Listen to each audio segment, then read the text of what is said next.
Well, a very good morning to you from wherever you're watching us. Well, my name is Evan Sokinyi and welcome to another classic edition of the Candid Talk. Well, joining me today to discuss Nakuru County politics is none other than Professor Herman Manyora himself. Prof, how are you?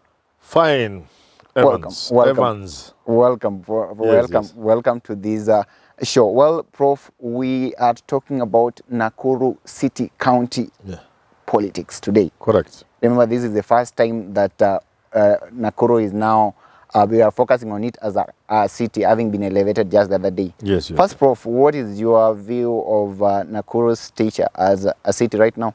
Well, it's a good thing, but you know, we are just baptizing things. We should have better planning. Let's make a city, a town, a city on the basis of its plans, more than just politics, and more than just size. I would rather we went with planning so that we avoid the mistakes Nairobi has made. So this is our trajectory, this is the route we are traveling, this is how we are handling this housing, water and sewage, sanitation, this is how we handle them. Environmental issues, this is the arteries in terms of roads. You know, so when we look at it, we say this can be a city. Then we give you a charter so that you can then move in the direction you want to move. But we are doing it the other way around. We give you, then tell you go. No, we want to see where you are going, then we give you. But otherwise, Nakuru deserves it, let it get. Yeah.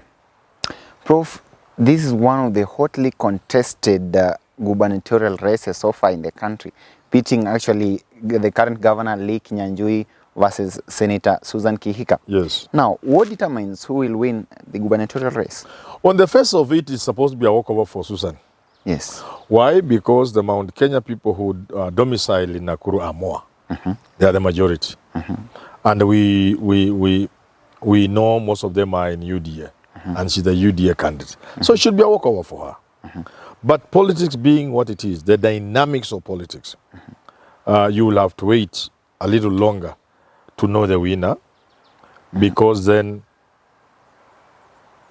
Lee Kinyanjui is a hot favorite of the migrant communities. And they are not few. Remember, we have flower farms in Naivasha. That's part of Nakuru. A lot of those Luos and Luyas certainly are Azimio leaning. Lee Kinyanjui is Jubilee in Azimio, benefiting from Raila's votes. Within the town, the same. There are also some Kalenjins in Nakuru around Rongai who are more loyal to the Moi lineage, and therefore where the Moi's son is MP in Rongai. A bit of those Kalenjin could look favorably at Lee Kinyanjui. Then we have the impact Uhuru has on the Gema community. If it will go somewhere before elections, right now he's trying to influence, and perhaps is around 30-20% of the Mount Kenya people moving towards Raila, cutters of Uhuru Kenyatta.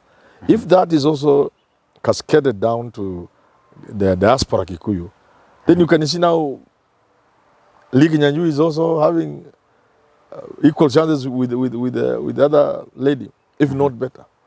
That's how it is. But Prof, it's one of your statements that Kenyan politics is heavily tribal. Now, Susan Kihika, I believe she's a Kikuyu. Yes. Same to Lee Kinyanjui. Yes. So why is it that party politics would play in, and then you may think, what makes you think that the larger Kikuyu community that lives there would rally behind UDA? I'm saying on the face of it. We live in this country, and we know a majority of the Mount Kenya people are pro-Ruto, pro-UDA. Susan Kihika is UDA candidate. So I said on the face of it, a quick and a critical observation will lead you to conclude she's having a walkover because of that. But I've told you the other dynamics. And that this, because as you rightly put it, both of them are Kikuyu.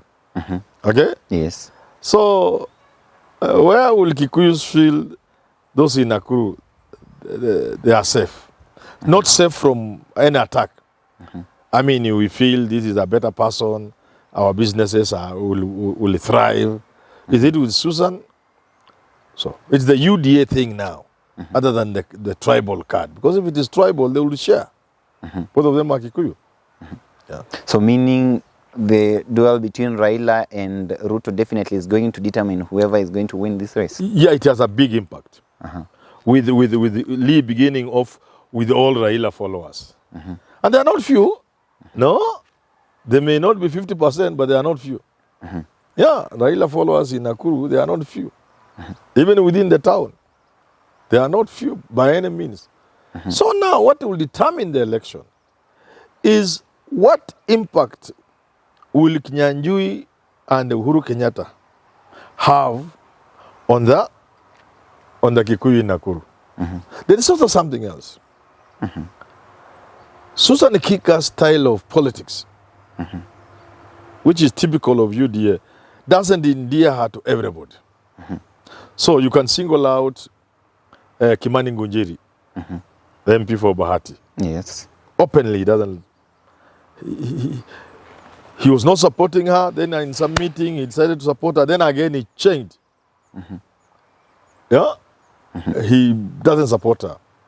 Because of that abrasive nature of our politics, there will be Kikuyus, no, not Kikuyus, political leaders who would rather work with Kinyanjui.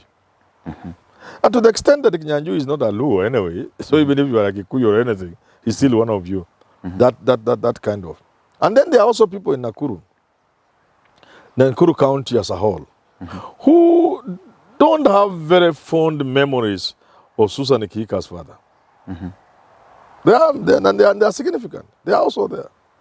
Let me tell you this. When the people don't have something big to go by, to select between two people, they begin going for those small little things. Because usually we choose because of tribe. So here are two Kikuyus. So once you have taken out, once you have sorted out issues surrounding party, you are still left with the issue beyond the party. What else can we look for? You see, beyond the party, what else can we look for? So watu wanaenda kuchokora, Lee Kinyanjui sijui what, wanaweka kando, Susan Kika ni mtoto wa Kika Kimani, Ngwataniro mambo ya mashamba, kuna wale labda walisikia labda they were not happy with the way the Ngwataniro thing was happening. There were those he attacked because he was a very, very abrasive person. I think like father, like daughter. So there are those kind of things come out to play. Yeah.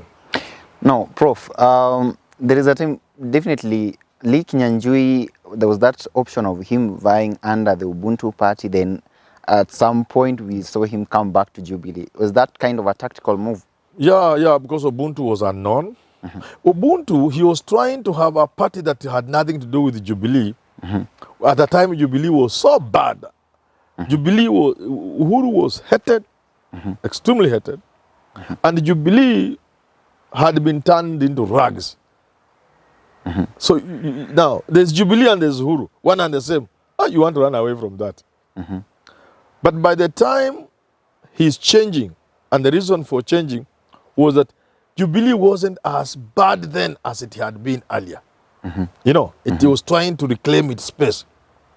You get it started late. If Jubilee had started this thing earlier, yes, by the time we go to elections, they would have reclaimed their space. But they wanted to deal with William Ruto first, atoke kabisa, and then they delayed.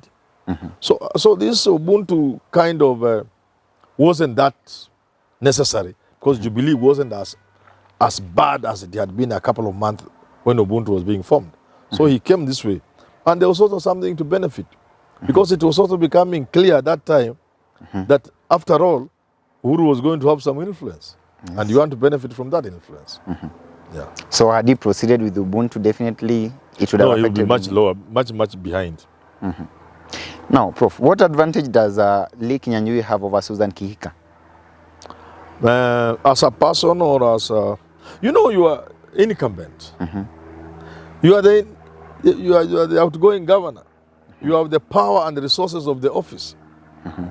Governors employ people. Governors give contracts. You get it? Governors have power to give things, donations, and what have you. That's a powerful office. So that is a powerful advantage. But again, incumbency comes also with its encumbrances. There are many people who feel you didn't help them when you became governor, you know, and they have grudges against you, and so on and so forth. On the side of Lee Kinyanjui again, to be associated with Uhuru and Jubilee also has its own baggage it comes with. Susan Kihika, on the other hand, she's fresh, she's clean, she's with the party that is most popular, but she's going to be subject of the dynamics of Mount Kenya politics. Subject of the Mount Kenya politics, which is the Mount is beginning to change. There may not be much time left between now and the election day, but that change will be reflected in the votes she'll get from the Kikuyu community. So each of them has their own advantages over the other. Yeah, she's okay. Both of them are young. You know, so you can't say this is Uyu Mama, Uyu Mzee. No, these are young people. Both of them are fairly well educated. Both of them are modern, you know, but the styles are quite different. Okay. I've said before, Susan Kihika is abrasive, a go-getter, can step on you if you misbehave. Kinyanjui, on the other hand, is a humble, cool guy. Takes time before he talks, cool. So the styles are also different. Yeah. Now, Prof, we began by talking about something to do with Nakuru city status.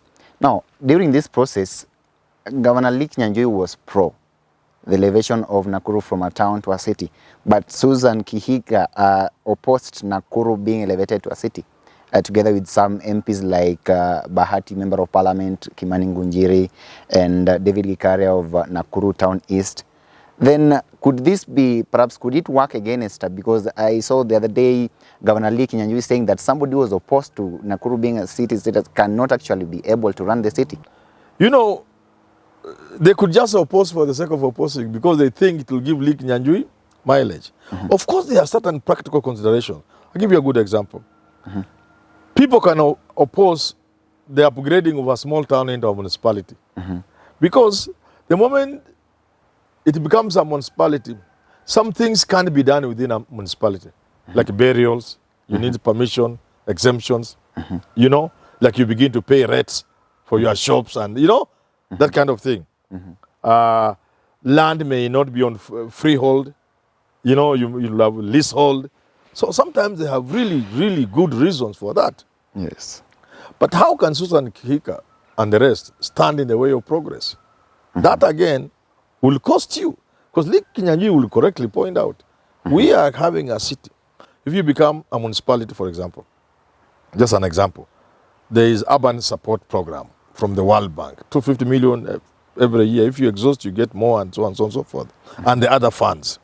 There are things you can only access if you are a city, which you will not access if you are not a city. There is also what we call city something, you know. The American cities can cooperate with your city if you are a city. Not if you are a Elbagon. You are there, Elbagon or Yaururu. You know, a city. Yes. City to cities. There's something called cities, something. There was also recently a meeting of Afri-cities, you know? Yes. Cities in Africa, and, you know. So your status can bring you certain things. You know, even holding something like Kisumu was the one that held the Afri-cities.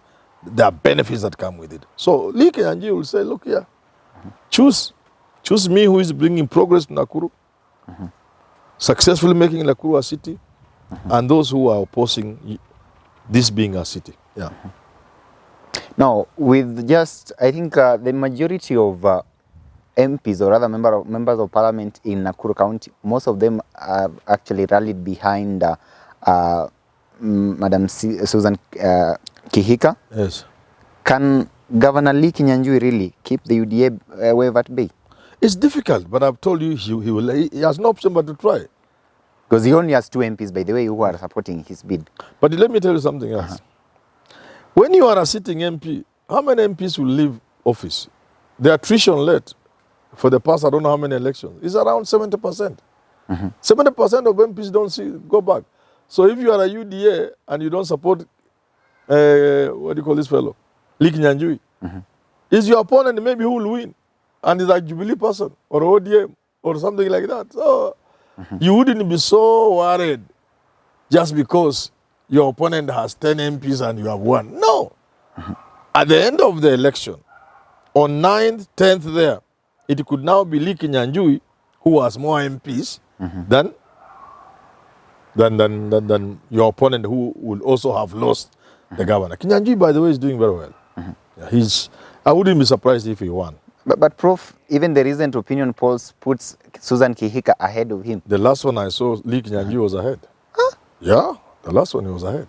It was ahead of Kihika. Yes. Well, but most of them have put Susan Kihika right. And I've told you, on the face of it, anybody who knows a bit of Nakuru, knowing the strength of UDA, knowing the population of Kikuyus in Nakuru, will certainly feel it will be easier for Susan to win than Lee Kinyanjui. But politics doesn't work like that. Yes. So for you, as a political analyst, yes, who is winning the Nakuru County? I cannot say with certainty. I know Susan has an upper hand.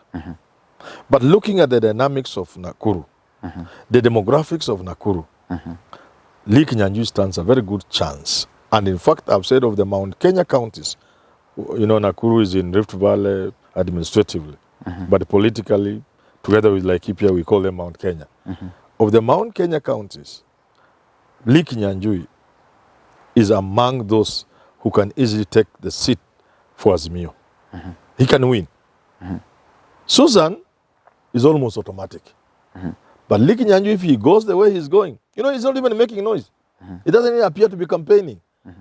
And yet, the difference between him and Susan Kihika may not be that great. And by the time we get to 9th, especially the impact of Uhuru Kenyatta on the mountain vote, the man to watch is Lee Kinyanjui.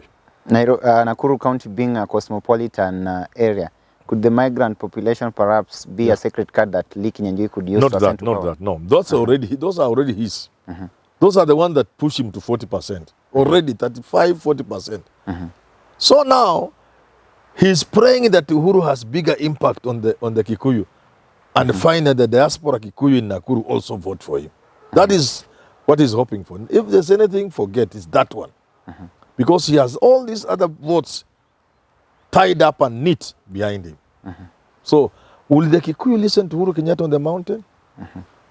Will that be reflected in the diaspora, like in Nakuru? If the answer is yes, Lee Kinyanjui is the governor. Yes. But if all the Kikuyus in Nakuru rally behind Ruto, UDA, then it goes to Kihika? Straight away.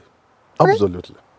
Well, that's a good point to wrap up the conversation. Remember, do not fail actually to subscribe. Actually, we are requesting, because already we are short of 100,000 just by 4,000 subscribers. Kindly subscribe to this channel so that we may be able to be updating you, and then each and every time that we post anything, you may be able to find it and have a view and have a look at what is taking place in this country. Well, I've been your host. My name is Evans Okinyi. Kindly tune in to our next episode of the Candid Talk, Siasa Brigade, The Big Question, and Jadel Kabiro Live. All this coming to you all the way from Herman Manyora's YouTube channel. Thank you for now. You've been watching the Candid Talk, and my name is Evans Okinyi.